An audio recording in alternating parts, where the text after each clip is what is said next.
Morning everyone, welcome to another episode of the Tuesday Tune. Thank you for all your comments and feedback last week. There is obviously some things that a few people would like to get covered at some stage in the future, being high and low speed, rebound adjustments, how they interact, how to adjust. So with that in mind, we're not going to touch that today. And instead, even though we have an appropriate shock here for it, I'm going to go right back to the basics, talk about spring rate, and particularly preload on coil shocks. Now, this is really basic in the scheme of things, and a lot of you guys that are really into the more technical stuff might find this more basic than you're particularly interested in. So fair warning. What I've been contacted about quite a few times in the past couple of weeks is how much preload should I run? What's an appropriate amount of preload? What does it do? What should I or should I not adjust with this? This is a pretty standard coil shock. This is a Fox DHX2, you can see here. Coil spring. Now this is the preload adjustment here. You can see it's turning with the spring. It just runs up and down this thread, and that basically just compresses the spring a certain amount, so that there's a certain amount of force to overcome in order to get the thing moving. What this essentially amounts to in the real world is it's a ride height adjuster to a certain extent. So however much you compress this by, say you compress this by 5 millimeters, that basically means that when you sit on the bike, there is 5 millimeters worth of force already generated, and that creates an offset at the shock of that 5 millimeters. What that essentially does, translated through the linkage of the rear end of your bike, is it sits you up a little bit higher. However, that is not really a very legitimate thing to do on a mountain bike, and here's why. When you introduce preload to a spring, rather than increasing the spring rate, you are creating a certain force offset that's required to get the thing to move at all, whenever the suspension reaches full extension. So every time your wheel leaves the ground, basically. Not necessarily every time, a lot of the time when your wheel leaves the ground. Drawn behind me, I have a very simple graph of what constitutes a linear coil spring rate. And so what you can see from this is that starting at zero force, zero displacement, and progressing in a linear manner, if we apply a certain amount of preload, if we wind down this preload collar a certain distance, we compress the spring before the suspension itself is moved. So what that means is that we need to reach this much force in order to start the suspension moving to begin with. So when the rear wheel leaves the ground, which is very common, much more common than people expect, whenever the rear wheel leaves the ground on rough terrain, you're then having to overcome this force in order to make the suspension begin to compress. That force is therefore translated through the bike. It's moving the whole frame out of the way, the frame and the rider, before the wheel moves.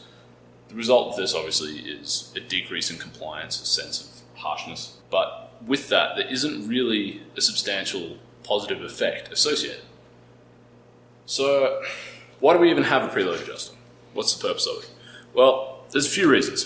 First of all, coil springs are a certain length. That length has a certain tolerance. So in order to actually fit that on there, to assemble it, for starters, it's easiest to have a threaded collar that allows us to have more space than we need, get the spring on, put the spring clip at this end on, and then hold it tight. Because obviously what we don't want, even worse than having too much preload, is having no preload and having a spring doing that. So if we were to do that, then we would end up with a curve that was something like this.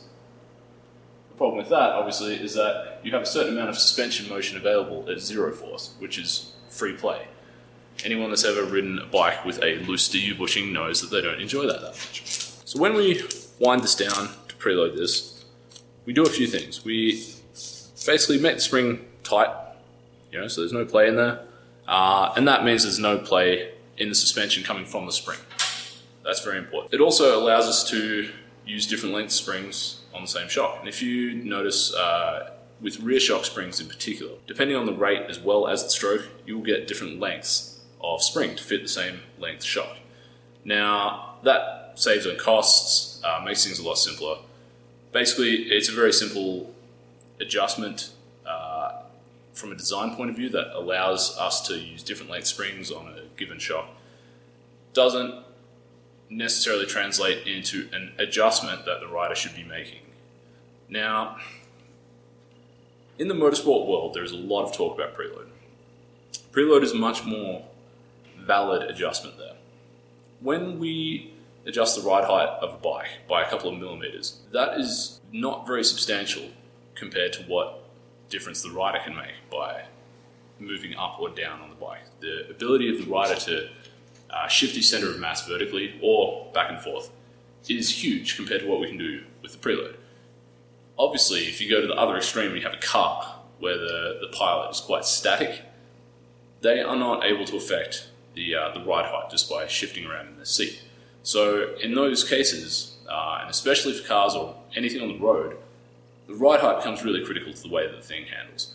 Now, we don't have quite the same level of dependence on ride height for handling on a mountain bike. Now, that's not to say it makes no difference. Everyone knows that a lower bottom bracket will typically make things more stable at high speed, but we don't need to be anywhere near as precise with it on a bike simply because the rider can make more of an adjustment. How much preload should I have? My opinion is that you should basically go from the point where you have this play in your spring, wind it up until you have none. If you can rattle the thing back and forth too easily, then you're going to get play on the bike. Now, in practice, you might need another quarter of a turn or half a turn or even a full turn to actually hold the spring in place with enough force on the collar that it doesn't just rattle loose. In nearly all cases, if you find yourself wanting to add more preload to make the thing feel stiffer, you need to go up a spring rate. Simply adjusting the preload, it doesn't really substantially change the bottom out force, for example. It's just a ride offset. So, as this is shown on the graph here, this would actually be a pretty huge amount of preload. Now, if we were to say that's 3-inch stroke shock, then this would be looking at half an inch of preload, which is far too much. So, even for half an inch of preload, you can see the actual change in bottoming force is not that large. As a result, it's not really much of a solution to anything. What you should be doing instead is simply going to the right spring. Springs are not that expensive, and they are the most critical part of your suspension to get sorted, because they're what hold you up. If you get the spring rate right, getting the damping rates right is much simpler. If you have a completely inappropriate spring rate, then trying to compensate for that with preload, with damping adjustments, whatever, it just makes your life much more difficult. So keep that preload to a minimum and get the spring rate that actually suits what you need. Now, on this note, this is something that we get asked very frequently as well. You'll see on this spring it says Fox 550 by 2.35. Now, this is actually a 2.25 inch stroke shock. Why would it say 2.35 on the spring? Because that on Fox springs is the amount of free stroke that the spring has. So if you deduct the amount of free stroke, if you deduct the amount of stroke that the damper has from this stated free stroke, that will tell you how much preload you could apply before you would bind the spring at bottom out. And binding the spring basically means that the coils actually collide with each other. When that happens, you're not using the bottom out bumper. The thing is not bottoming out gently. It happens very, very suddenly with a loud bang. If you've ever heard it happen before, it sounds like a car crash. It damages stuff as well. You don't want to be in that situation. The most common reason that we see people trying to crank this preload right down is essentially because they're looking for a certain sag figure. And that means someone has decided that they need 30% sag exactly, or 25% sag, and the bike will work best at that sag. But the spring they have is too soft. So they crank down the preload adjuster until they get to that desired percentage of sag. There are two reasons why you shouldn't do that. First of all, the only reason that sag is a useful figure, in my opinion, for bikes is as a measure of how stiff your spring rate is proportional to your weight. Now, the amount that you need, the amount that will work best for you varies from bike to bike. Every frame behaves quite differently when we're talking about rear shocks. With forks, you can just about throw it out the window. It's very hard to measure consistently. But when we have people that have decided that they need exactly 30% sag and they'll crank the preload until they get that, there is no real reason why you should have exactly this amount of sag. Different bikes function best at different levels of sag. If you have a very progressive bike, it will work better with more sag than a very linear bike or a falling rate bike. And as a result, chasing a specific percentage is largely irrelevant.